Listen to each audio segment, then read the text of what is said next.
Баршаңызға қайырлы күн. Бүгін сіздерге қуырылған котлеттің рецебін көрсетемін. Арнама тіркеліп, қоңырауша белгісін басуды ұмытпаңыздар. Ыдысымызға балықтың фаршын салып, үстіне татымына қарай тұз, қара бұрыш саламыз. Одан кейін 2 ас қасықтай нанның ұнтағын, яғни панированный сухари қосамыз. 2 ас қасық манка жармасын саламыз. Осының үстіне бір жұмыртқаны жарып, 5 тішедей сарымсақты үкіштен өткізіп қосып араластырып аламыз.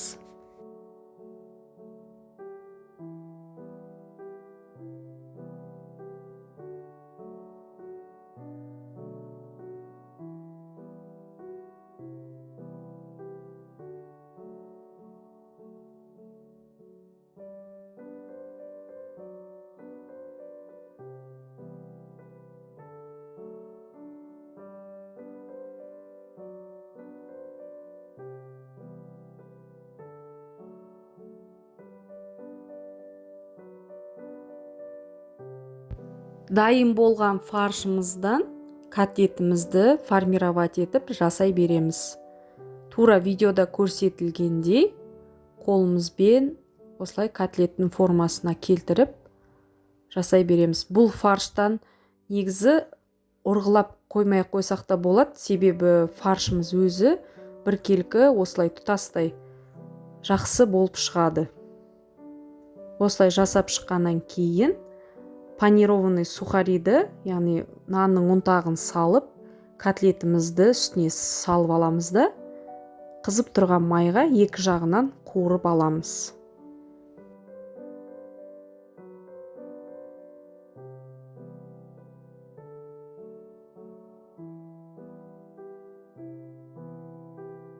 Осылай барлық котлеттерімізді нанның ұнтағына аударып алып, қызып тұрған майымызға қуырып аламыз.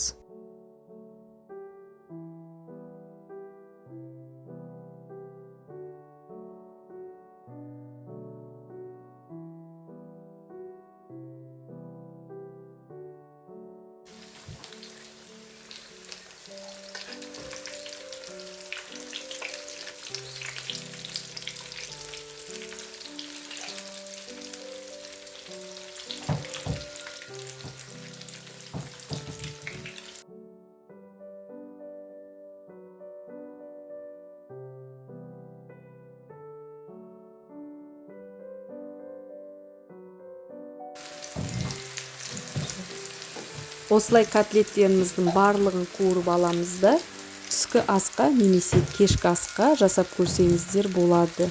Өте аз уақыттарыңызды алады, өте дәмді болып шығады. Егер видеом ұнап жатса, астына пікірлеріңізді қалдырыңыздар, лайк басып, арнама тіркелуді ұмытпаңыздар. Барлықтарыңызға астарыңыз дәмді болсын.